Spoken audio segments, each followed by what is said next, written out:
Imagine this for a moment. You have a credit card with a $5,000 limit. One weekend, you buy furniture for your apartment. The total comes to $2,000. It's not a problem because the money is already sitting safely in your bank account. When the statement arrives, you do exactly what every financial advice article tells you to do. You open the bill, you pay the entire balance, and you pay zero interest. Responsible, disciplined, completely by the book. Everything seems perfect. Then 3 days later, your phone sends you an alert. Your credit score just dropped 25 points. No missed payment, no late fee, no new loan application. Just a sudden drop. If this has ever happened to you, you're far from alone. Thousands of people experience the same confusion every single month. They follow all the traditional rules of responsible credit use and still watch their score move in the wrong direction. The reason is surprisingly simple. Most people misunderstand one specific date inside the credit card system, a quiet technical moment that determines what the credit bureaus actually see. Once you understand how that moment works, you realize the system isn't punishing you. It's simply reporting the wrong snapshot. And by adjusting your timing by just a couple of days, you can dramatically change what lenders see when they evaluate your financial behavior. The trap most people fall into. From the time we first learn about credit cards, we hear one rule repeated again and again. Always pay your credit card bill before the due date. That advice is correct if your only goal is to avoid interest and late fees. But the due date is not the moment that determines how your credit behavior is reported.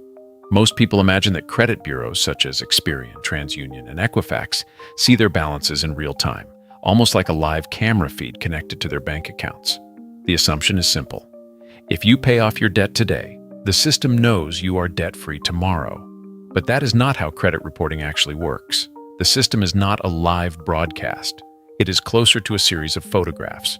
Once during each billing cycle, your credit card company takes a snapshot of your balance. That number becomes the image stored in your credit report for that month. Unfortunately, the photo is often taken right before you clean the room. How the credit card timeline actually works. Imagine a credit card billing cycle that runs from June 1st to June 30th. During that month, you use the card normally for groceries, gas, online subscriptions, maybe dinner with friends. Over the course of 30 days, your balance slowly climbs. Then June 30th arrives. At that exact moment, the billing cycle closes, and the bank generates your statement. That PDF bill in your email is created from the balance that existed at that instant. This moment is called the statement closing date. It is the single most important timestamp in the credit reporting process. The balance printed on that statement is the number the bank usually sends to the credit bureaus. Not the balance 2 weeks later. Not the balance after you make your payment. Just the number recorded at the instant the cycle closes. The confusing part is that your payment due date typically arrives 20 to 25 days later. So imagine the following timeline. On June 30th, your credit card shows a balance of $3,000. That number is reported to the credit bureaus.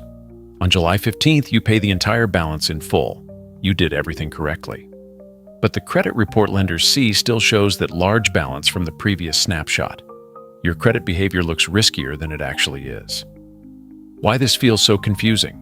Psychologically, this creates a strange disconnect. You see money leaving your bank account to pay the bill.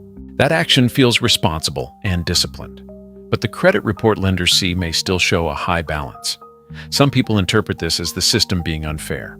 Others begin to fear using credit cards at all because they notice their score dropping after large purchases.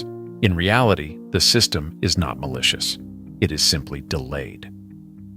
Your financial life happens in real time. Your credit score is usually running about 30 days behind based on the last snapshot your bank reported. If you do not control when that snapshot is taken, the algorithm ends up judging your creditworthiness based on the messiest moment of the month. A quick reality check about credit card debt. Before we talk about the solution, it helps to understand why the system cares so much about balances in the first place.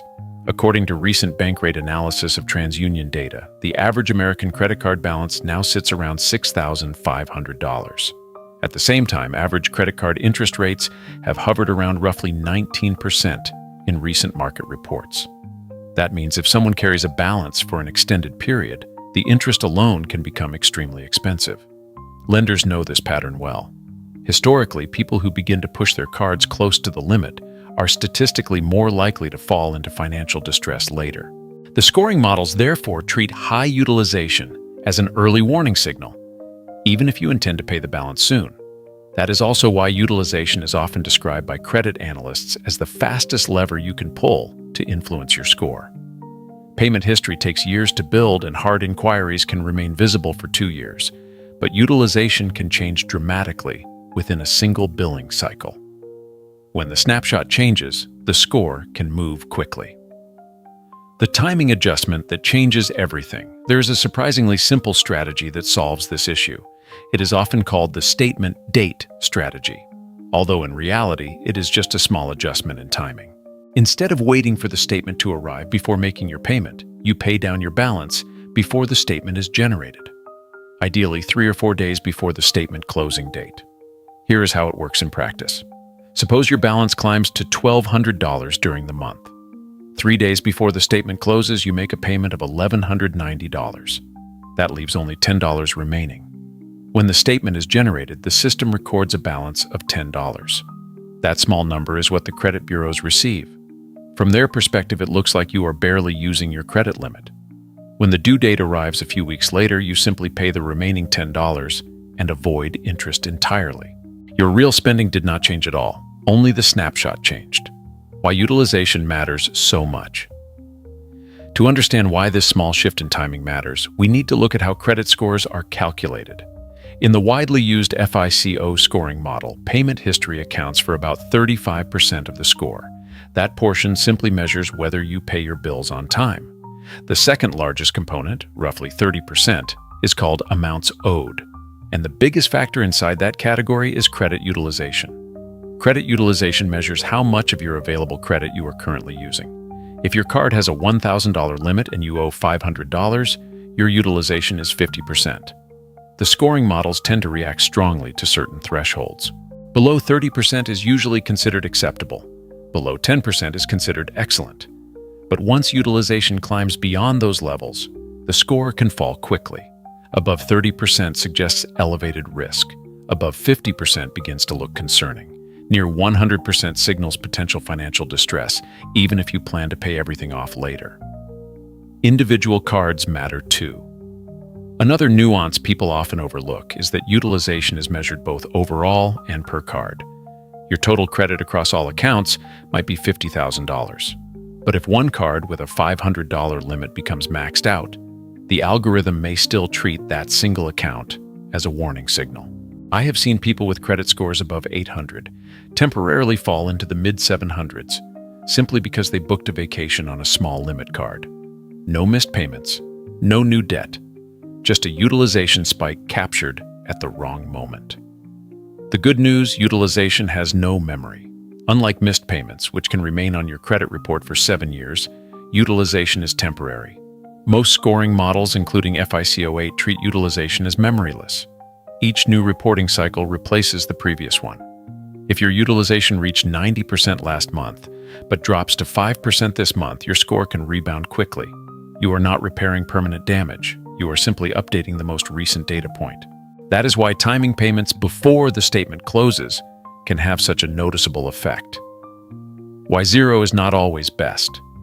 Many people assume the goal should be reporting zero balances across every card. But interestingly, that is not always optimal. Consistently reporting a zero balance everywhere can sometimes produce a slightly lower score than reporting a very small balance. The reason is behavioral. Credit scoring models are designed to evaluate how borrowers handle credit activity. If your report shows zero balances month after month, the algorithm has very little data about how you manage repayment. It can look as though you simply are not using credit at all. In contrast, people with extremely high scores often show small balances being used and then paid off responsibly.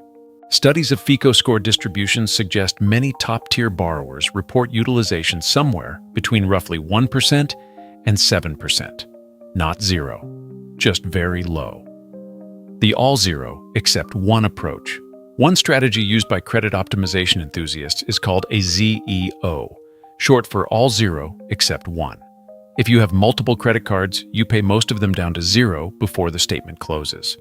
One card reports a tiny balance, perhaps $10 or $20 depending on the limit. This sends two signals to the scoring model. You are actively using credit, but you are keeping usage extremely low. Importantly, reporting a balance is not the same as carrying a balance. As long as you pay the statement balance before the due date, you still pay zero interest. A real-world mini case study.